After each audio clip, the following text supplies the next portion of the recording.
समय था शाम के 5 बज चुके हैं और हम लेकर हाजिर हैं 5 का प्रहार। बात करेंगे महाराष्ट्र की राजनीति की, जो कि हर दिन बदलते के साथ, घंटे बदलते के साथ, मिनट बदलते के साथ नए जो मोड़ है वो उसमें आते जा रहे हैं। मतलब ये है कि काफी दिलचस्प होती जा रही है महाराष्ट्र की राजनीति, लेकिन किस करवट बैठेगी ये साफ साफ कहना अभी थोड़ा मुश्किल है।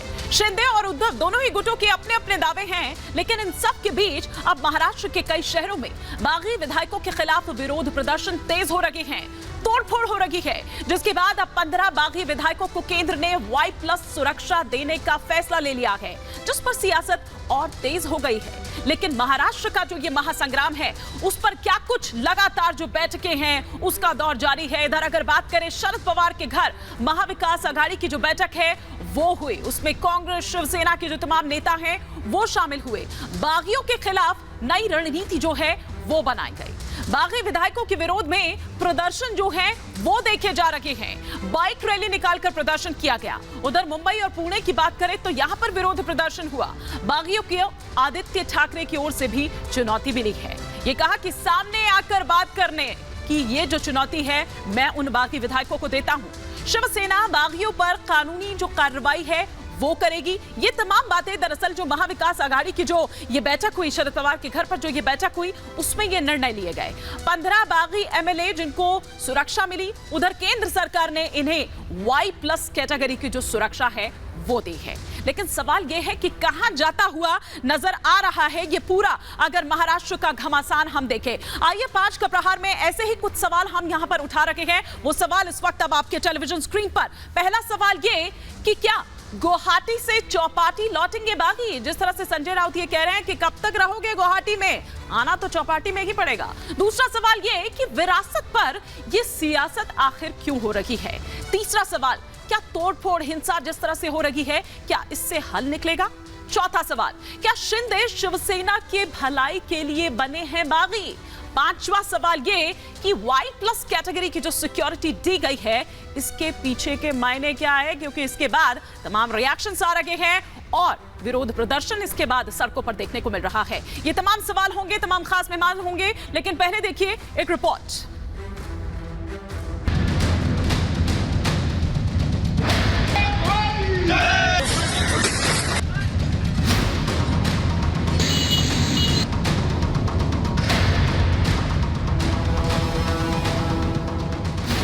ये महाराष्ट्र की सियासत है जो रोज नए रंग दिखा रही है। ये महाराष्ट्र की ही सियासत है जिस पर अब पूरे देश की निगाहें लगी है। ये महाराष्ट्र की सियासत है जिसमें पहले नरमी और अब गर्मी का असर साफ देखा जा सकता है। पहले बागियों को मनाने की कोशिश हुई, फिर पास बुलाकर बात करने की अपील, लेकिन जब किसी से बात बनती नहीं नजर आई तो अब बगावत पर एक्शन की तैयारी शुरू हो गई। शिवसेना में गुटबाजी शुरू हुई तो ये तेरी शिवसेना और मेरी शिवसेना का सिलसिला चल पड़ा। विरासत पर सियासत हुई और नाम पर कोहराम मच गया, लेकिन उद्धव ठाकरे ने साफ कर दिया कि उन्हें ये मंजूर नहीं। इस बीच बागियों को एक बार फिर कड़ी चेतावनी दी गई। शिवसेना नेता संजय राउत ने बागियों को फटकार लगाते हुए कहा कि जो कहना है मुंबई आकर कहें। होना है होने दो, जो करना है करने दो। मुंबई में तो आना पड़ेगा ना, वहाँ बैठ कर क्या हमको सलाह और मार्गदर्शन कर रहे। शिवसैनिक जमीन पर है, हजारों लाखों शिवसैनिक, हमारे एक इशारा का इंतजार है बस। लेकिन हमने अभी भी संयम रखा है। तो ये कोई शक्ति प्रदर्शन करता है, कोई और क्या करता है, कोई उसका अपन ध्यान देने की जरूरत नहीं। राउत का इशारा साफ था, संदेश साफ था जो उन्होंने बागियों को दिया। संदेश ये कि बागी आकर कब तक गुवाहाटी से बगावत का झंडा बुलंद करते रहेंगे, उन्हें आना तो मुंबई ही पड़ेगा। आइए चौपाटी में, ये मोबाइल गुवाहाटी में क्या है, चौपाटी में आइए ना। विधान भवन के सामने ही चौपाटी है, आइए चौपाटी में, यहाँ भी मजा करेंगे। इस बीच महाराष्ट्र के कुछ शहरों में बागी विधायकों के खिलाफ नाराजगी और गुस्सा साफ नजर आया। मुंबई में बड़ी संख्या में शिवसेना के कार्यकर्ता सड़कों पर उतर आए और उन्होंने बागी विधायकों के खिलाफ बाइक रैली निकालकर प्रदर्शन किया। मुंबई के अलावा पुणे में भी शिवसेना के कार्यकर्ताओं ने बागी विधायकों के खिलाफ प्रदर्शन किया और नारेबाजी के जरिए अपने गुस्से का इजहार। इस विरोध प्रदर्शन के दौर के बीच तोड़फोड़ की भी तस्वीर सामने आई। आरोप है कि महाराष्ट्र के बीड में तानाजी के समर्थकों ने शिवसेना कार्यकर्ताओं की गाड़ी में तोड़फोड़ की। ये बताया जा रहा है कि कल तानाजी के दफ्तर में तोड़फोड़ हुई थी, जिसके विरोध में आज सड़क पर यह गुस्सा देखा गया। इस तोड़फोड़ के बीच केंद्र सरकार ने बड़ा फैसला लेते हुए 15 बागी विधायकों को Y+ सिक्योरिटी देने का फैसला लिया। ये बताया जा रहा है कि इस फैसले के बाद सियासत और गर्मा गई और कांग्रेस ने सीधे केंद्र को घेरने की कोशिश की। कानून व्यवस्था का जो इशू है वो राज्यों का होता है, हर राज्य के इसमें, तो उसको केंद्रीय दल क्यों भेजा गया है तो उसका रीज़न भी आपको आने वाले समय मिलेगा। जिस तरह से माननीय राज्यपाल ने राष्ट्रपति महोदय को जो आज सिफारिश की है, आपके मीडिया के माध्यम से हम सुन रहे हैं कि राष्ट्रपति राजवट लगाई जाए, तो ये उसका मेन कारण हो सकता है। ये किसी को बचाने के लिए नहीं, शिवसेना को महाराष्ट्र से ख़त्म करने का ये जो प्लान जो बीजेपी ने बनाया है उसके पीछे की ये सब राजनीति है और ये षड्यंत्र है। महाराष्ट्र में आई सियासी भूचाल में जहां एक तरफ विरोध प्रदर्शन, धमकियां, तोड़फोड़ और बागियों की सुरक्षा का मुद्दा हावी है, तो वहीं दूसरी तरफ ताबड़तोड़ बैठकों का सिलसिला भी नहीं थमा। मुंबई में शरद पवार के घर महाविकास अघाड़ी के नेताओं की बड़ी बैठक हुई, जिसमें बागियों के खिलाफ आगे की रणनीति तैयार की गई। महाराष्ट्र में शिंदे की सियासत शिवसेना पर भारी पड़ी या उद्धव की सख्ती, इसका फैसला होना अभी बाकी है। लेकिन जिस तरह से शिवसेना में विधायकों ने बगावत का झंडा बुलंद कर रखा है, उससे पार्टी और सत्ता दोनों को संभालना उद्धव के लिए चुनौती बन गया है। पहले मनाने की कोशिश हुई, उसके बाद सियासी बयानबाजी, लेकिन जब इससे भी बात नहीं बनी तो शिवसेना ने सख्त तेवर अपनाने का फैसला लिया। सवाल ये कि क्या इस सख्ती का असर बागियों पर होगा? आखिर गुवाहाटी से चौपाटी कब लौटेंगे बागी?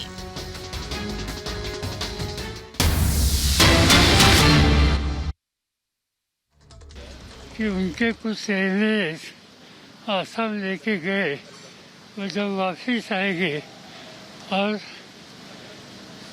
वोटिंग लेने का मौका मिलेगा तब ये बात साफ होगी कि उद्धव ठाकरे अपनी सरकार चला सकते हैं। सर आप कितनी हलचल है महाराष्ट्र में? आप दिल्ली पहुंचे हैं, क्या मेन पर्पस है दिल्ली आने का? किन किन लोगों से आप मिलेंगे? किसी को मिलेंगे नहीं, कल हमारी एक मीटिंग है पार्लियामेंट में और नॉन बीजेपी पार्टी का जो प्रेसिडेंशियल कैंडिडेट है इसका हमें नॉमिनेशन भरना है, मिस्टर यशवंत सिन्हा, और यशवंत सिन्हा के नॉमिनेशन के लिए हम लोग यहाँ आए हैं। और मुझे विश्वास है कि मैं अकेला नहीं मगर अन्य नॉन बीजेपी पार्टी के नेता वो भी यहाँ आएंगे। अभी मैंने देखा अखिलेश उसी दूसरे फ्लाइट से आ रहे। ये सब कल 11:30 बजे पार्लियामेंट में हम यशवंत सिन्हा जी का नॉमिनेशन भरेंगे। संजय राउत ने ये बोला, संजय राउत ने बोला कि गुवाहाटी से 40 लाशें आएंगी। अभी उनका बयान है कि 40 लाशें गुवाहाटी से आएगी। संजय राउत ने ये बोला है, क्या आप मानते हैं कि ऐसा करना सही है? मैंने सुना नहीं। उन्होंने कहा कि अपने बाप के नाम पे उठवाएंगे, इस तरह की भाषा आगे नहीं आना। तो शरद पवार को आप यहां पर सुन रहे थे। संजय राउत जो एक के बाद एक ताबड़तोड़ बयान जो अपने दे रहे हैं, विवादित बयान, भड़काऊ बयान दे रहे हैं, उस पर हालांकि उन्होंने किसी तरह की कोई टिप्पणी नहीं की। लेकिन तमाम खास मेहमान मेरे साथ जुड़ चुके हैं। मैं आपको बता दूं कि मेरे साथ संजीव उनियाल जुड़ चुके हैं, पॉलिटिकल एनालिस्ट हैं, नोएडा स्टूडियो में इस वक्त जुड़े हुए हैं। साथ ही साथ दुष्यंत नागर हमारे साथ जुड़े हुए हैं, पॉलिटिकल एनालिस्ट हैं, नोएडा स्टूडियो में ही मौजूद हैं। आगे मेरे साथ मोहित बजाज जुड़ेंगे जो कि लीडर हैं शिवसेना के, और साथ ही साथ ममता काले हमारे साथ जुड़ेंगे। लेकिन इनके अलावा मेरे दो सहयोगी मेरे साथ जुड़े हुए हैं। अनामिका पांडे लगातार आपको पल पल की अपडेट गुवाहाटी से पहुंचा रही हैं, और साथ ही साथ मातोश्री में इस वक्त मौजूद हैं वैभव, जहां से पल पल की जानकारी हम तक पहुंचा रहे हैं। वैभव, आप इसे शुरुआत करते हो, क्योंकि देखिए मुंबई, महाराष्ट्र से लेकर अगर हम दिल्ली तक देखें, क्योंकि देखिए अब दिल्ली दौड़ हो चुकी है शरद पवार की, ये चीजें ये बता रहे हैं कि पूरी कोशिश आखिर तक, जिस तरह से उद्धव ठाकरे ने भी कहा था कि आखिर तक वो लड़ते रहेंगे महाविकास अघाड़ी सरकार को बचाने के लिए।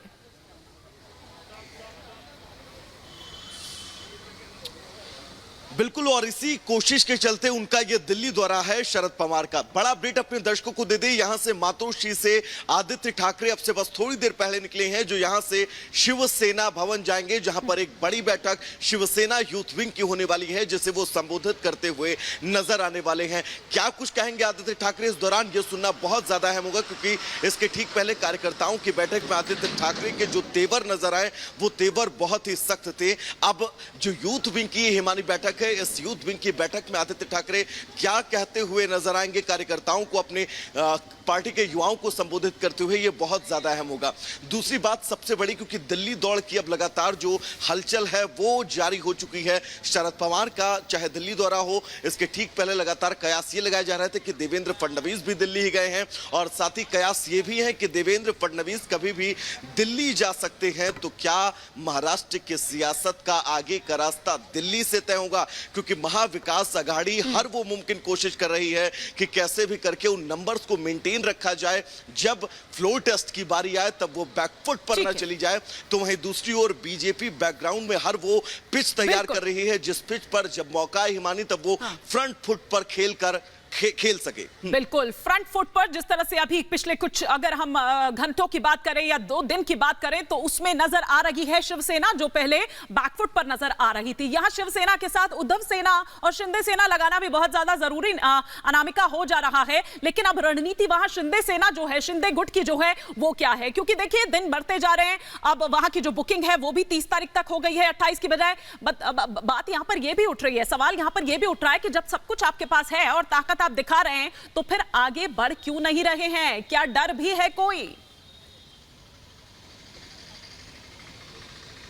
हिमानी, डर है या फिर विधायकों का इंतजार है? ये दोनों सवाल उठ रहे हैं। डर ये भी हो सकता है कि सुरक्षा हटा ली गई है, तो ऐसे में जब वहां नहीं है विधायक, तो उनके दफ्तर और घरों पर हमले लगातार हो रहे हैं। तो डर कहीं ना कहीं ये तो है, क्योंकि इस बात को जाहिर भी कर चुके एकनाथ शिंदे सोशल मीडिया के जरिए। लेकिन जिस तरह से आज थोड़ी देर में उदय सामंत यहाँ पहुंचने वाले हैं, किसी को इस बात का अंदाजा नहीं था, क्योंकि कल का दिन बिल्कुल शांत था। यहाँ कुछ हलचल खास देखने को नहीं मिली थी, कोई विधायक अंदर नहीं गया, कोई विधायक कल दिन भर बाहर नहीं आया। लेकिन आज एक बार फिर उदय सामंत यहाँ पहुंचने वाले हैं, ऐसी जानकारी मिल रही है। तो ये भी मुमकिन है कि इंतजार है उदय सामंत जैसे कुछ और विधायकों का कि ताकत और ज्यादा बढ़ती जाए, क्योंकि शिंदे गुट की ओर से लगातार ये दावे किए जा रहे हैं कि अभी और कई विधायक मेरे संपर्क में हैं, और उनके ये दावे सही भी साबित हो रहे हैं। आज उदय सामंत पहुंच रहे हैं, नाम लिए बिना ही कहूंगी कि 2 और विधायक कल तक पहुंचने वाले हैं। उनको लेकर पूरी जानकारी, पुख्ता जानकारी होगी तो वो भी हम दर्शकों तक पहुंचाएंगे। लेकिन अभी उदय सामंत यहाँ पहुंच रहे हैं, तो डर भी है कि वहां जाएंगे तो क्या होगा, साथ ही आत्मविश्वास भी है कि जो दावे हम लगातार कर रहे हैं उद्धव गुट को दिखाने के लिए, बताने के लिए कि हम कितने मजबूत हैं, वो आत्मविश्वास लगातार बढ़ता जाए। संख्या बल जैसे जैसे बढ़ता जाएगा, उनके दावे मजबूत होंगे, और हो सकता है उसके बाद मुंबई का रुख करें और वहां पर जाकर अपना शक्ति प्रदर्शन सबके सामने करें कि किस तरह से पूरी मजबूती के साथ, पूरे दमखम के साथ अब हम मैदान में हैं। अब बताइए किसका संख्या बल ज्यादा है? चलिए, तो ये देखने वाली बात होगी कि वो जो यूनिटी जो वहां नजर आ रही है गुवाहाटी में बैठकर, और जिस चौपाटी का जिक्र कर रहे हैं संजय राउत की, आइए तो सही भैया, मैं खुद एयरपोर्ट पर स्वागत के लिए तैयार बैठा हूंगा, वो वहां पर उसी तरीके से यूनाइट नजर आते हैं या फिर नहीं? लेकिन संजीव उनियाल जी, जो ताव है, जो तेवर है, वो खत्म होने का नाम नहीं ले रहे हैं। संजय राउत तो एक ही मोड में नजर आ रहे हैं। क्या उनकी ये कोशिश है कि भैया डर बना रहना चाहिए? रस्सी जल गई, बल नहीं गया। रस्सी बिल्कुल जल चुकी है। पहले दिन इतने सॉफ्ट, दूसरे दिन कहते हैं कि वो आए हमारे से आके बात करें, तीसरे दिन जो है मातोश्री में ट्रांसफर करा देते हैं, चौथे दिन कहते हैं कि हम तुम्हारे बाप के साथ इलेक्शन नहीं लड़ सकते, तुम अपने बाप पर इस तरह की बातें। आपको रोकना चाहूंगी, जरा ये तस्वीरें मैं बता दूं, फिर मैं लौटूंगी आपके पास। ये देखिए, ये शिवसेना भवन से तस्वीरें हम दिखा रहे हैं। थोड़ी देर पहले हमारे सहयोगी बता रहे थे वैभव कि शिवसेना भवन के लिए ही निकले हैं आदित्य ठाकरे। देखिए, लगातार आदित्य ठाकरे भी, अगर हम कहें, सिर्फ संजय राउत नहीं, संजीव जी मैं आऊंगी उन पर भी, लेकिन सिर्फ संजय राउत ही नहीं बल्कि आदित्य ठाकरे भी जो हैं वो भी लगातार इस तरह की जो बयानबाजी है वो कर रहे हैं। सुमित इस वक्त वहां पर मेरे साथ जुड़े हुए हैं, आदित्य ठाकरे वहां पर पहुंच चुके हैं। सुमित, क्या और जानकारी अब, क्योंकि देखिए लगातार हम देख रहे हैं कि आदित्य ठाकरे की ओर से लगातार भड़काऊ बयानबाजी उनकी ओर से भी हो रही है। वो एक तरफ स्वागत भी करते हैं, लेकिन दूसरी तरफ ये भी उन्हीं के बोल है कि कचरा था चला गया, और एक पर्यावरण मंत्री होने के नाते मेरी ये जिम्मेदारी बनती है कि कचरा नहीं रहना चाहिए, ये साफ सफाई होनी चाहिए। ये भी इस तरह के भी डायलॉग्स उन्हीं की तरफ से आए। जी जी जी, बिल्कुल बिल्कुल।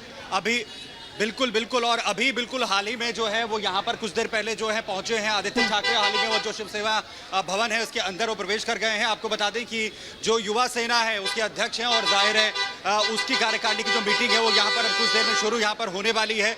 और जैसे ही यहाँ पर आदित्य ठाकरे पहुंचे हैं विक्ट्री का साइन, और हम लगातार देख रहे हैं कि जहां पर भी आदित्य ठाकरे जा रहे हैं अपने संबोधन में उन तमाम अपने समर्थकों के बीच में वहां पर जाकर विक्ट्री का साइन दिखाते हैं। और उनके जो बयान है वो लगातार हिमानी जो है वो सामने आ रहे हैं, जिसमें वो कह रहे हैं कि जो लोग यहां से गए हैं वो कचरा था, वो चला गया, और अब जो है जो लोग यहां पर बचे हुए उन्हें ही मिलकर शिवसेना को आगे बढ़ाना है। तो फिलहाल जो है बड़ी अपडेट, बड़ी खबर यही है कि शिवसेना भवन जो है वो आदित्य ठाकरे यहां पर पहुंचे हैं और कुछ ही देर में जो मीटिंग है यहां पर युवा सेना की शुरू होगी। कार्यकारिणी के तमाम सदस्य आगे की रणनीति को लेकर उन तमाम लोगों से जिस तरीके से हमारी बात हुई है, जो कार्यकारिणी के सदस्य हैं वो ये कह रहे हैं कि आदित्य ठाकरे अब जो आगे की रणनीति है उसे लेकर जिस तरीके तमाम चीजों के बारे में कहेंगे उसी आधार पर आगे बढ़ा जाएगा। उसी आधार पर आगे बढ़ा जाएगा। लगातार अपनी युवा सेना को वो फीड करते हुए वो तमाम बातें जो हमने यहाँ पर सुनी थी। तमाम मेहमान और भी जुड़ चुके हैं, ममता काले भी मेरे साथ जुड़ चुकी हैं और मोहित बजाज भी। लेकिन संजीव जी पहले आप अपनी बात को खत्म कर लीजिए। मैं कह रहा था कि बाप तक पहुंचे संजय राउत और उसके बाद एक बहुत खतरनाक स्टेटमेंट, हम गुवाहाटी से 40 विधायकों के शवों को पोस्टमार्टम के लिए सीधे मुर्दाघर भेजेंगे, संजय राउत कहते हैं। मुझे लगता है ड्राइंग रूम सर बैठकर सारी दुर्दशा करने वाले बाला साहब की पूरी विरासत को धूल में मिलाने की पूरी जो है जिम्मेवारी इन्होंने ले ली है। और आदित्य की ये स्टेटमेंट मातोश्री में बैठ के ये बताती है कि सारा कराया जो है वो काम चौपट करने में इस परिवार ने क्या किया। बाला साहब जी ने अपने खून से इस पार्टी को हिंदुत्व के कारण पूरी तरह से तैयार किया, और आदित्य जी क्या जवाब देते हैं। मुझे लगता है हिमानी इसका सही इंटरप्रिटेशन करें तो शायद उनको कचरा इसलिए कहा जा रहा है, शिंदे को जो 4 बार के एमएलए हैं, 2 बार के मिनिस्टर हैं, क्योंकि वो ऑटो चलाते हैं, क्योंकि ये लोग जमीन से जुड़े हुए लोग हैं। उसमें कुछ ऐसे लोग भी हैं जो वास्तव में कचरा उठाने का काम करते थे और बाला साहब के हिंदुत्व के एजेंडा से आज वो एमएलए बन चुके हैं। उनको ऑटो चलाने वाले को ये लोग कचरा कह रहे हैं। देखिए, ठीक है, मोहित बजाज भी मेरे साथ जुड़ चुके हैं। मोहित बजाज जी, हाँ क्या कह रहे हैं सर? हाँ, एक तरफ आप कह रहे हैं वो 4 बार के विधायक, 2 बार के मंत्री हैं, फिर कह रहे हैं आप वो ऑटो चला रहे हैं। और आपने कहा बाला साहब ठाकरे, अरे बाला साहब ठाकरे जी की विरासत के साथ विश्वासघात तो भारतीय जनता पार्टी ने किया। 2.5 साल श्रीमान उद्धव जी को मुख्यमंत्री बनाने का वादा किया और उसके बाद सत्ता आने के बाद वादे से बिल्कुल वादा नहीं किया। बिल्कुल किया। श्रीमान ठाकरे का आदित्य जी की स्टेटमेंट के बारे में क्या कचरा है वो जानती है। आप क्या कह रहे हैं? बाला साहेब के सपनों को आपने रौंद दिया, आपने कुचल दिया। अब पॉलिटिकल बाला साहेब ने, आदरणीय बाला साहब ठाकरे जी ने भारतीय जनता पार्टी के साथ गठबंधन, इनमें से कोई भी व्यक्ति 4 टाइम का एमएलए है क्या? अंदर भाजपा को एक जगह, शिवसेना में एक ऊंचाई दी। दुष्यंत आप जी, उन्हीं की पार्टी को तोड़ रहे हैं। दुष्यंत जी, उन्हीं के क्या 4 बार का कोई एमएलए है इनके पास? हटाने का प्रयास कर रहे हैं। कद्दावर व्यक्ति कोई है इनके पास? कर रहे हैं आप? आपके पिताश्री की उम्र के व्यक्ति को आप कह रहे हो कचरा? आदित्य से man with the golden teeth in mouth, आपको अजीब नहीं लग रहा? ये सभ्यता है? नहीं, लेकिन दुष्यंत जी ये बात तो सही है ना कि अगर वो बागी विधायक वहां गुवाहाटी में डेरा जमाए बैठे हैं, उनमें आदित्य ठाकरे की जिस तरह से इंटरफेरेंस रहा, जिस तरह से उनकी ये बोली जो आज वो बोल रहे हैं, ना केवल आदित्य ठाकरे बल्कि संजय राउत भी, ना केवल ये दोनों बल्कि कांग्रेस भी, बल्कि एनसीपी भी एजेंडे हैं। विधायकों के निजी फायदे के लिए ये लोग गए हैं, सत्ता के लालची हैं, सत्ता के भूखे हैं। बाप तक पहुंचोगे, अगर कोई बात लाओगे तो उनको कचरा कहोगे। आदरणीय उद्धव जी से बात को कचरा कहोगे, कानून हाथ में लोगे, उनके बोर्ड जलाओगे, उनके घर तोड़ोगे, उनको सड़कों पर लाओगे, उनके बाप तक जाओगे, उनकी लाशें जो है कहोगे कि मुर्दा घर में जाएंगी। तो ये करोगे क्या आप? श्रीमान जी, अगर उनकी कोई बात, कानून तो हाथ में नहीं ले सकते ना। उद्धव ठाकरे जी से बात, लॉ एंड ऑर्डर तुम्हारे पास है, तुम कह रहे हो घर आके दिखाओ। आदित्य ठाकरे जी से बात करते हो, संजय राउत जी से बात करते।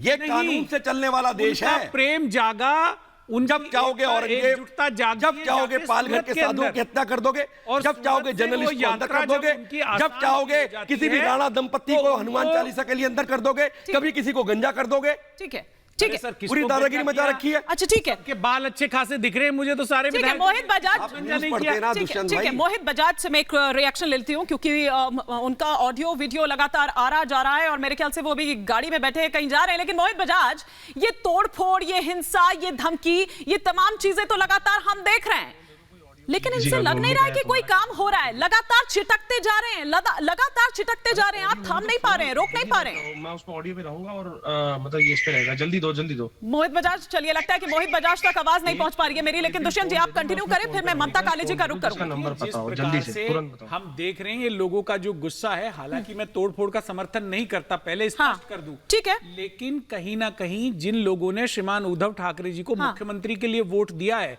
जो उद्धव ठाकरे जी के नेतृत्व में ठाकरे साहब के प्रति उनकी आस्था है, ठीक है, उनको लग रहा है कि उनके साथ धोखा हुआ। ठीक है, धोखा हुआ है। हम पूछ लेते हैं, हमारे साथ बागी विधायक जो हैं शिंदे गुट के जो हैं दीपक केसरकर जी इस वक्त हमारे साथ जुड़ चुके हैं। दीपक केसरकर जी, कब तक रहेंगे सर गुवाहाटी में? चौपाटी बुला रहे हैं आपको संजय राउत जी, कह रहे हैं मैं खुद स्वागत के लिए बैठा हूं एयरपोर्ट पर। चौपाटी भी हमारी ही है, हम बचपन से मुंबई आते हैं और कोंकण रीजन का एक पार्ट है मुंबई, तो मुझे राउत जी ने बुलाने की बिल्कुल जरूरी नहीं है। और जो बाला साहब का सपना था कोंकण को बदलने का, वो मैंने ही पूरा किया है, राउत साहब ने नहीं कर सके। राउत साहब आके गए, वहां पे पुलिस स्टेशन में मुक्काम करके भी गए, लेकिन बाला साहब का सपना सच नहीं कर सके। वो करने के लिए मेरे जैसा एक ऑर्डिनरी आदमी की जरूरत पड़ी, जो शांत था, जो संयमी था, लेकिन अपने विचारों पे दृढ़ था, और इसी कारण ये बदलाव कोंकण में आया। और जिस तरह से आज बर्ताव हो रहा है महाराष्ट्र में, तो मुझे लगता है कि महाराष्ट्र में भी एक बार शांति लाने की जरूरत है। उसके लिए अगर जरूरी होगी तो मैं जरूर काम करूंगा। इसके लिए मुझे राउत साहब की एडवाइस नहीं चाहिए। सर आप खुद ही अभी देखिए कह रहे हैं, तो महाराष्ट्र की जनता को आपकी जरूरत है, वो चाह रहे हैं कि भाई आप महाराष्ट्र में रहिए, क्योंकि यहीं से तो चुने हैं ना, महाराष्ट्र की जनता ने ही चुना है, तो वो चाह रहे हैं कि आप हमारे बीच रहें, बजाय आप असम या के गुवाहाटी में जाकर बैठे हुए। देखिए गुवाहाटी में क्यों बैठे हैं, वहां देखिए ना रास्ते पे क्या चल रहा है। रास्ते पे लोग उतर रहे हैं, पार्टी के जो प्रवक्ता है वो बोलते हैं रास्ते पे उतर जाइए, इनके ऑफिस तोड़िए या इनके घर तोड़िए। ये आप घर अपने घर बना के दिए हैं क्या? लोगों के मेहनतों से घर बनते हैं, और आपको उनको तोड़ने का अधिकार किसने दिया? वो अपने खून पसीना बहा के अपना घर बनाता है, किसी की सिक्योरिटी नहीं हटाई गई, पैसा लाके नहीं बनाता है घर। और आप बोलते हैं उनके घर तोड़िए, उनके ऑफिस तोड़िए। किसने आपको ये अधिकार दिया है? और वो अगर आपके विधायक रहे तो इन विधायक के कारण आप 50 के ऊपर गए।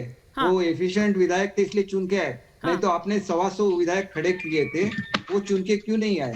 वो हार क्यों गए? ये भी सवाल है ना। हम अपने पार्टी के साथ लॉयल है, लेकिन पार्टी के प्रवक्ता भी जब हमारा उल्लेख करते हैं तो ठीक से उल्लेख करें। इस तरीके इनडिसेंट तो कह रहे हैं कि यही तमाम बातें तो आप मुंबई आके करिए ना, गुवाहाटी से इतनी दूर दूर क्यों है, थोड़ा करीब करीब आ जाइए। बिल्कुल बिल्कुल दीपक जी, वो यही तो कह रहे हैं कि ये जो बातें आप वहां गुवाहाटी से कर रहे हैं, इतनी दूर जाकर थोड़ा करीब आइए, वहां मुंबई में ही, महाराष्ट्र में ही, वहां पर बैठकर बात करिए। और हमारे एक पैनलिस्ट हैं, वो ये कह रहे हैं कि क्यों तोड़ना चाह रहे हैं आप पार्टी? आप तो कह रहे हैं आप पार्टी के लिए लॉयल हैं।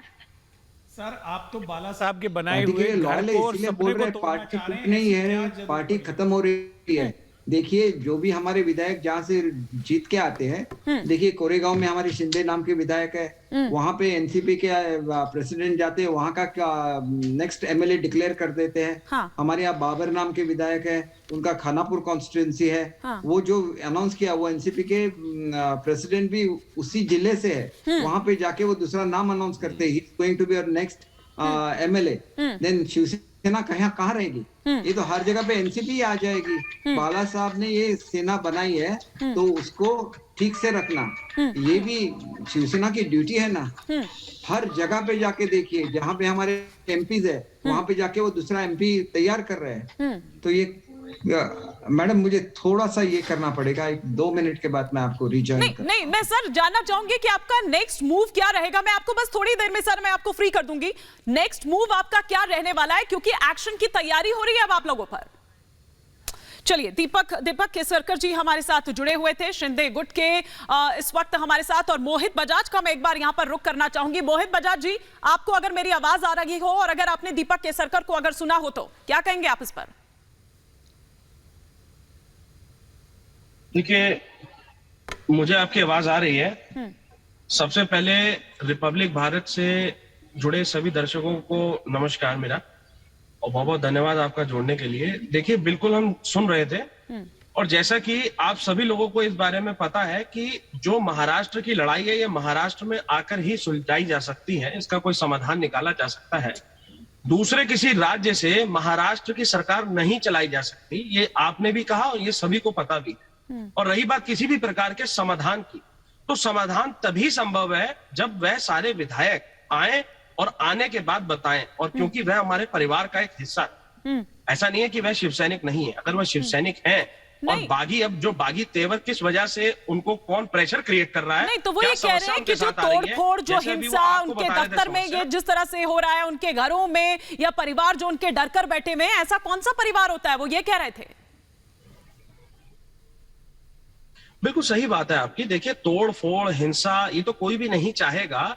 जब सामने आप आएंगे, अपनी बात बताएंगे कि भाई देखिए ये है हमारी मुसीबत, ये है हमारी दिक्कत, तब कोई इस तरीके की कोई समस्या नहीं होगी। और रही बात, हमने किसी भी प्रकार से हिंसा को बढ़ावा नहीं दिया, और सभी शिवसैनिकों से हाथ जोड़कर ये निवेदन किया है। आपने देखा होगा कि हमारे माननीय मुख्यमंत्री साहब उद्धव बाला साहेब ठाकरे जी जब सामने आए भी थे फेसबुक पे, तो किसी प्रकार के विपक्ष को या किसी प्रकार के किसी भी अन्य व्यक्ति को, एक भी व्यक्ति के लिए उन्होंने गलत शब्द का इस्तेमाल नहीं किया। क्या बात कर रहे हैं आप, क्या बात कर रहे हैं मोहित बजाज जी? मैं लौटूंगी, लेकिन दीपक केसरकर जी वापस जुड़ चुके हैं मेरे साथ। दीपक केसरकर जी, आपकी अगला अब मूव क्या है, मैं उसके बारे में जानना चाह रही थी, क्योंकि आप लोगों पर खासतौर पर 4 मंत्री, जिसमें एकनाथ शिंदे का भी नाम शामिल है, उन पर एक्शन की तैयारी हो रही है। देखिए मैडम, ये जो एक्शन सब इलीगल एक्शंस है, हम कोर्ट में जाएंगे, हम सब इलीगल एक्शंस को क्वैश करके लेंगे। ठीक है, इसके अलावा आपकी और क्या रणनीति है आपकी? रणनीति क्या है? अच्छी सरकार बनानी है, और अच्छी सरकार बना के महाराष्ट्र का विकास करना है, यही हमारी नीति है। किसके साथ बनानी है सर सरकार? किसके साथ बनानी है वो तो शिंदे साहब उसमें डिसीजन ले लेंगे, लेकिन हमारा तो ये कहना है कि हम लोग कांग्रेस एनसीपी के साथ बिल्कुल नहीं जाएंगे। मतलब आप बीजेपी के साथ सरकार बनाने की बात कर रहे हैं? पहले हमारा हक तो एस्टेब्लिश हो जाने दीजिए। We have more than 2/3 majority. हमारे गठनेता, ये ओरिजिनल गठनेता है, तो उनको कोई निकाल नहीं सकता। तो आप कैसे निकाल सकते हैं 16 सिग्नेचर्स देके? ये हमारा सवाल है। तो ये सवाल हम उठाएंगे, क्योंकि जो भी निर्णय दिया है यहाँ के उपाध्यक्ष जी ने, वो हम लोग ये नहीं करते, उसको हम उसके खिलाफ जाएंगे कोर्ट में। ठीक है, और जो आपको कल तक का अल्टीमेटम दिया गया है डिप्टी स्पीकर की ओर से, उस नोटिस का क्या जवाब देने वाले हैं आप? क्योंकि जो याचिका उनके खिलाफ लगाई गई थी वो भी खारिज हो गई। जी मैडम, मैं खुद प्रिविलेज कमेटी का चेयरमैन, तो मैंने अच्छी तरह से पूरे एक्ट्स पढ़े हैं। आप अगर नोटिस देते हैं तो जिस दिन नोटिस मिलते हैं उससे 7 दिन का समय लगता है। उसको उपसभापति कैसे रिड्यूस कर सकते? It is not possible. दूसरा, उन्होंने जो डिसीजन दिया है वो भी लीगल नहीं है, तो हमें उसको चैलेंज करना पड़ेगा। फिर अगर 7 दिन का समय मिलना, ये हमारा हक है, तो हक हम लोग मांगेंगे और उनको देना ही पड़ेगा। अगर नहीं दिया तो वो किसी भी कानून के प्लेटफॉर्म पर वो टिकेगा नहीं, तो उनको देना ही पड़ेगा। हमारे लोग अप्लाई करेंगे 7 दिन के लिए और उनको वो देना पड़ेगा। और देखिए, मैं दूसरी चीज भी बोलता हूँ, जो व्हीप रहता है या तो डिस्क्वालिफिकेशन रहता है, ये फ्लोर ऑफ द हाउस पे रहता है, वो कानून की किताब में लिखा है, और हमने फ्लोर ऑफ द हाउस पे कोई भी ऐसा काम नहीं किया है जिससे हम लोग डिस्क्वालीफाई हो जाए। संजय राउत ये कह रहे हैं कि और अगर 16 हाँ बोलिए, कहिए आप कहिए। सॉरी मैडम, नहीं, अगर 16 लोगों वाले जो एमएलएज है, वो अगर 55 का जो उनका स्ट्रेंथ है, उसमें से उनको उनके पास 29 तो होना चाहिए, फिर वो कुछ बोल सकते। 16 लोग किसी का 35-40 का जिनको समर्थन है, उनको कैसे निकाल सकते? ये कभी ऐसे होता है क्या डेमोक्रेसी में? ऐसा कभी नहीं होता है। संजय राउत ये कह रहे हैं कि आप जो तमाम विधायक इस वक्त आपके साथ वहां पर है, जो पूरा एक ग्रुप आपका है, उसमें से काफी सारे विधायक हैं जिनकी उनसे लगातार बातचीत हो रही है, जो लगातार संपर्क में हैं, और शरद पवार की मौजूदगी में ये बात हुई है। क्या ऐसा कुछ भी वहां हो रहा है? क्या यही कारण है कि अभी मुंबई आने से बचा जा रहा है? कि यहाँ तो ये तो ऐसा है ना कि उनको ऐसा एक भी दिखाने के लिए बोलिए, ये तो सब साइकोलॉजिकल प्रेशर रहता है। आपकी जो टीवी चैनल्स चलती है ना, हमारे सब एमएलए उसको देखते हैं और ये चाहते हैं कि वे उनको देखे और फिर ये करे। अगर वो किसी को फोन करे तो फोन का जवाब तो देंगे ही देंगे ना। ये हमारे नेता का फोन है तो वो डिस्कनेक्ट तो नहीं करेंगे, लेकिन इसका मतलब ऐसा थोड़ी है कि आप उनके साथ है। अगर वो उनके साथ है तो उनको बुलाने के लिए बोलिए। अच्छा, जाए वो मुंबई, हमने उनको कहाँ रोक के रखा है। एक उनका सदस्य जाना चाहता था, वो सूरत से चला गया ना, उनको किसने रोका था? रोकना डेमोक्रेसी नहीं है ना। सर, हम लोग तो सिर्फ इकट्ठा रहे ताकि हमारी एक ही बनी रहे। ये जैसे ये करते कंफ्यूज करते हैं, अगर अकेले अकेले रहे तो सबको कंफ्यूज कर देंगे। और राउत साहब का लैंग्वेज देखिए, कितना फाउल लैंग्वेज है वो।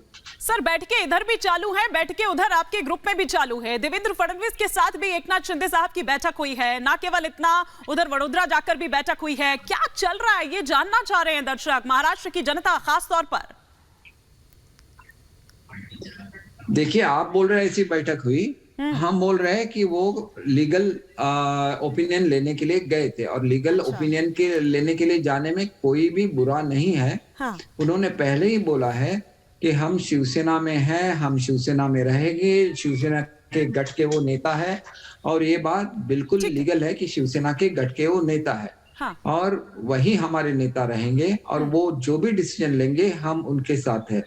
और जो प्रचार किया जाता है महाराष्ट्र में कि हम लोगों ने शिवसेना छोड़ी है, हम अपना खुद का गुट नहीं बना सकते, ये सब गलत फहमियां हैं। किसी भी लॉयर को लाते हैं, उससे वो बोलवाते हैं, तो we have considered best of the lawyers in India.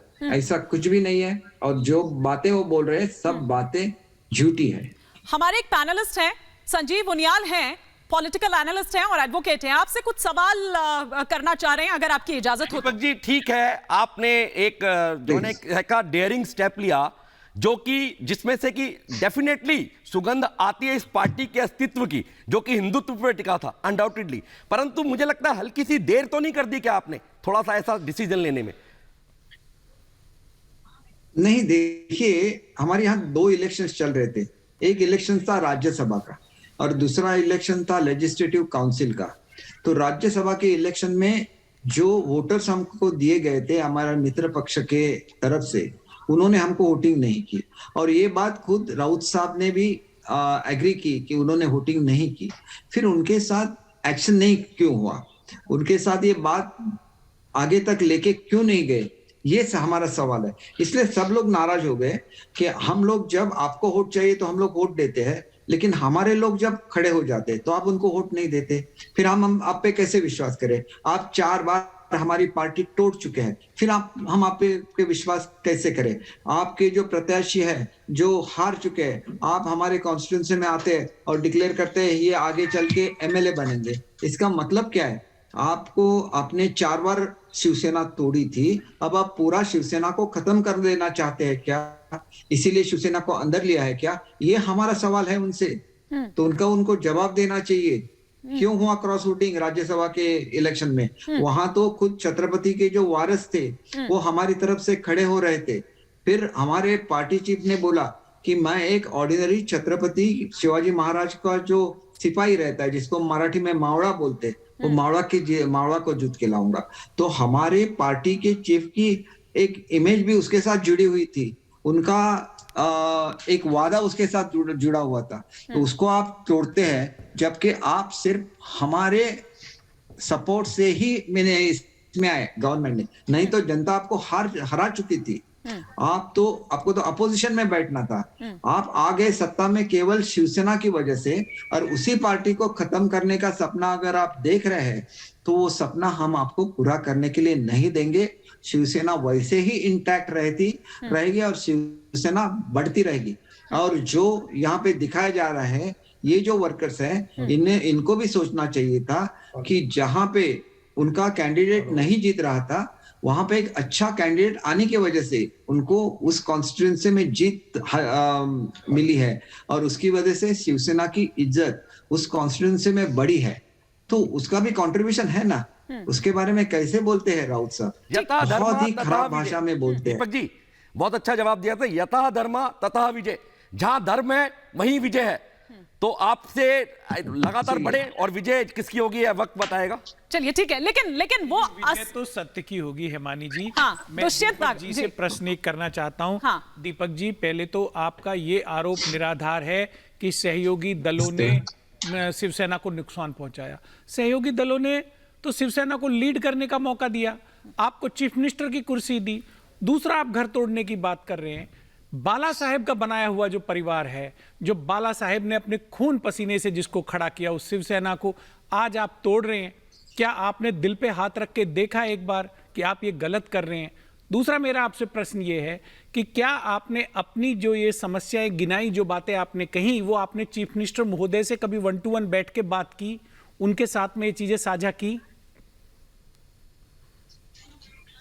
देखिए, मैं लास्ट 1.5 साल से सीएम साहब के साथ बोल रहा हूं और मैंने बहुत हाई लेवल मीटिंग्स भी अरेंज की थी।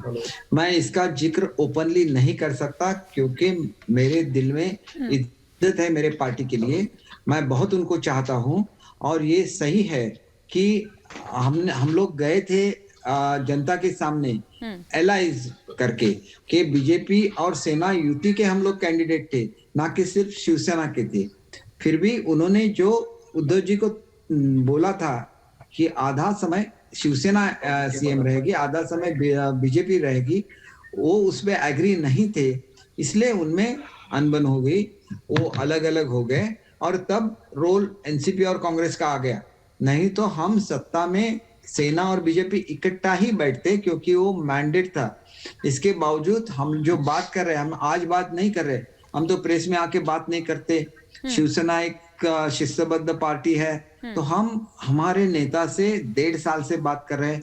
ये जो बागी विधायक है, ये नियरली 1 साल से उनके साथ बात कर रहे हैं। लास्ट 6 मंथ से मैं उनको बोल रहा हूं कि कुछ बुरा होने वाला है, आप मुझे अकेले मिलने का समय दीजिए।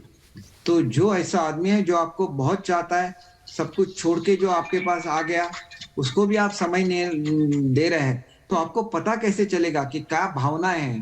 तो ये भावना को समझ के रहने के लिए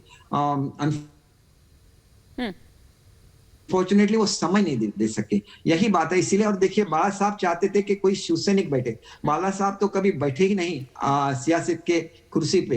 ये तो उद्धव साहब भी वही चाहते थे, इनको फोर्सफुली बिठा दिया शरद पवार साहब ने। इनके पीछे उनकी क्या चाल थी हमें मालूम नहीं है, लेकिन ये करके उन्होंने जो एक इमेज थी, जो एक लेगेसी थी शिवसेना को, उस पे कहीं पे एक दाग आ गया कि इन्होंने अनाउंस किया था कि ये शिवसैनिक को बिठाएंगे और वो फिर खुद बैठ गए, लेकिन वो खुद अपने मन से नहीं बैठे, पवार साहब ने उनको कंपेल किया वहां पे बैठने के लिए। इसीलिए हमारे नेता पे हम प्रेम करते हैं, लेकिन जो नेता हमारी पार्टी 4 बार तोड़ चुका है, अगर वो बोलेंगे कि उनको आपके पार्टी के बारे में बहुत प्रेम है, तो मैं ये खुद नहीं मानता। हर एक की खुद की पार्टी होती है और वो खुद अपनी पार्टी बनाना चाहते हैं। उनके लिए मेरे मन में बहुत इज्जत है। दीपक जी कि ये पार्टी तो दरअसल उनकी है, ये पार्टी दरअसल बाला साहिब की है और उनके नाम का इस्तेमाल आप ऐसे नहीं कर सकते हैं। ये विरासत है उनकी, जिस पर सियासत इस तरह से हो रही है, ये क्यों, वो ये जानना चाह रहे हैं।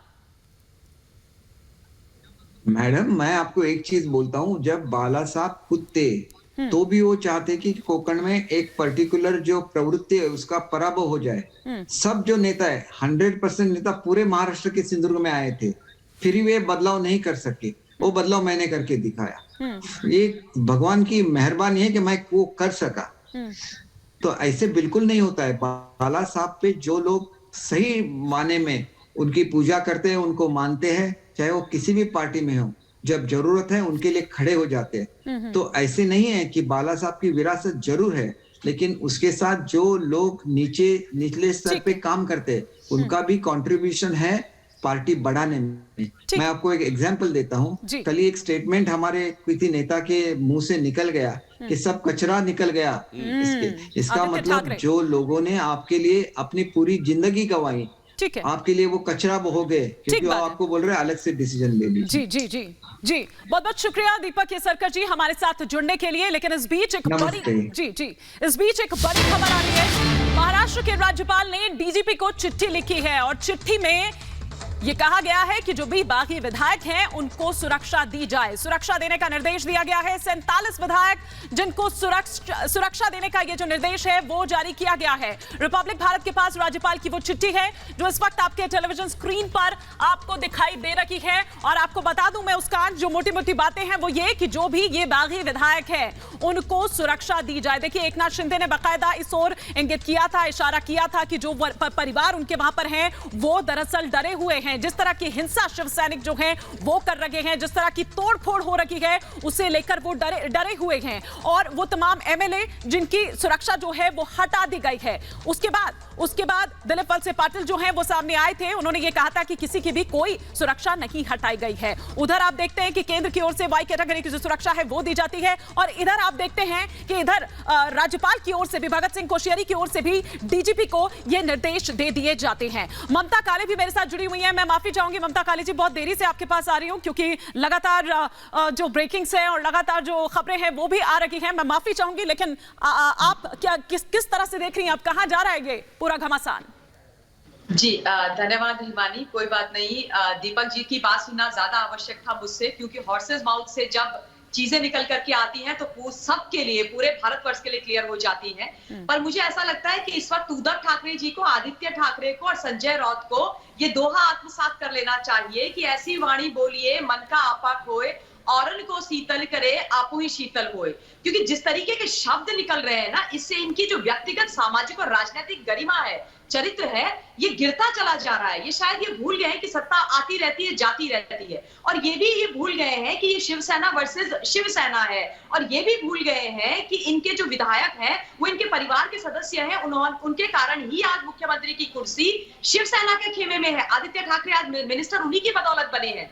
तो उनके खिलाफ इतना विष उगलना, उनके खिलाफ इतना वैमनस्य रखना, उनकी जान के खतरे को मतलब के लिए उनको धमकियां दे देना, संजय राउत की शब्दावली, मतलब वो 40 वहां पर जिंदा लाशें, और जब मुंबई वापस आएंगे तो वो लाशें होंगी। मतलब कैसे कैसे चीजें लिख रहे हैं, कैसे कैसे ट्वीट डाल रहे हैं कि कब तक छुपोगे गुवाहाटी में, कभी तो आओगे चौपाटी में। अब क्या ये खुली धमकी नहीं है कि तुम चौपाटी में आके दिखाओ, उसके बाद हम बताते हैं कि तुम्हारे साथ हम क्या करेंगे? कितना शर्मनाक और कितना चिंताजनक है ये। मतलब सत्ता आती जाती रहती है, ये लोग ये भी भूल गए हैं। और उसके बाद जिस तरीके से भी दीपक केसकर जी बोल रहे थे, उनका जो थॉट प्रोसेस था वो एकदम क्लियर है, साफ है। वो भारी मन से और वेदना से अभी बोल रहे थे दीपक जी कि मैं अपने सुप्रीमो से, अपने मुखिया से, अपने मुख्यमंत्री से पिछले 1-1.5 साल से बात करने की कोशिश कर रहा हूं। मैंने उनको बोला था कि चीजें गलत हो रही है, मुझसे मिलिए, लेकिन वो मिलने को तैयार नहीं है। और अब ठीकरा वहां फोड़ा जा रहा है। आदित्य ठाकरे जुम्मा 32 साल के युवा जिनको सब कुछ प्लेटर में मिला है,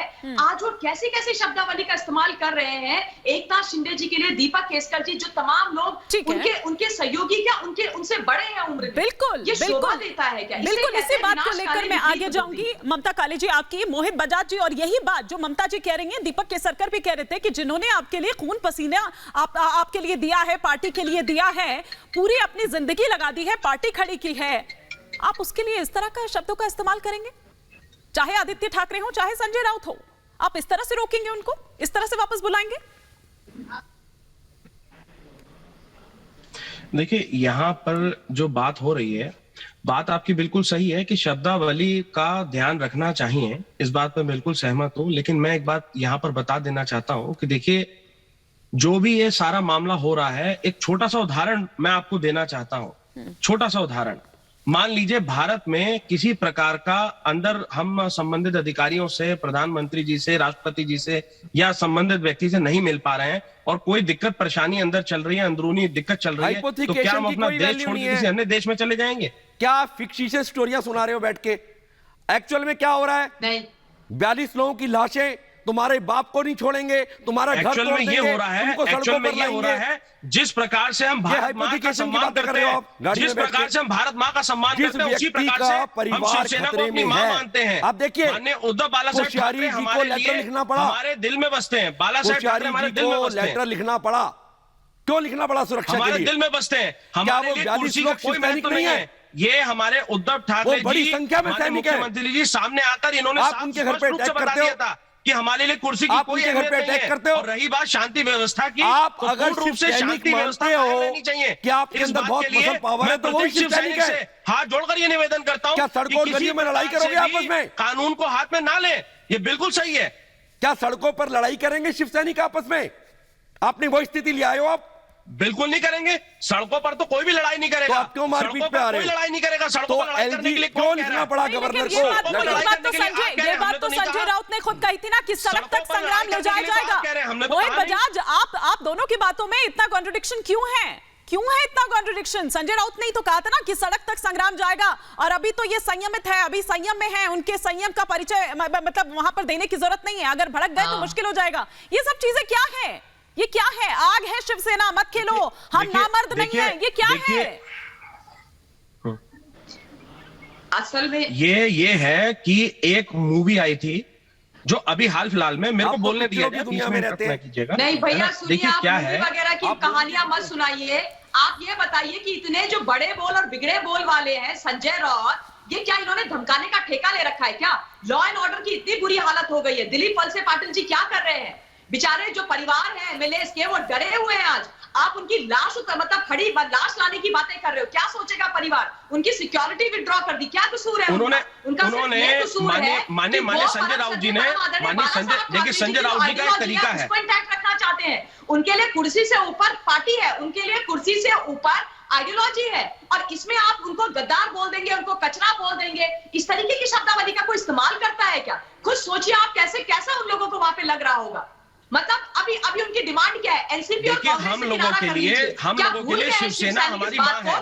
हम लोगों के लिए शिवसेना हमारी मां है, और हमने किसी को भी किसी भी तरीके से, किसी भी प्रकार से दंगा भड़काने के लिए हमने किसी को ना कहा है और ना प्रेरित कर रहे हैं। इस प्रकार से जो विपक्षी लोग हैं, जो नहीं चाहते थे कि वहां पर शिवसेना की पार्टी बनी रहे, वह लोग लगातार इस बात की बात बोल रहे हैं। आप क्या बात कर रही हैं? आप बताइए कि क्या किया था इन दोनों ने मिलकर के बाला साहब जी के साथ? क्यों बोला था बाला साहब जी ने कि मैं इनके साथ कभी सरकार नहीं बनाऊंगा? क्यों बोला था? बताइए आप मुझे। आई होप आदित्य ठाकरे को याद हो, जो परम आदरणीय बाला साहब जी के पौत्र हैं, उनको याद हो कि उनके दादाजी के साथ क्या हुआ था। और ये आइडियोलॉजी की लड़ाई है, ये पार्टी की लड़ाई है, ये राइट वर्सेस रॉन्ग की लड़ाई है। इस लड़ाई में अपने ही लोगों को धमकाना, उनकी समय समय पर हर परिवारों को आइडियोलॉजी कहीं से कहीं तक भटकी नहीं है। आइडियोलॉजी बनी हुई है।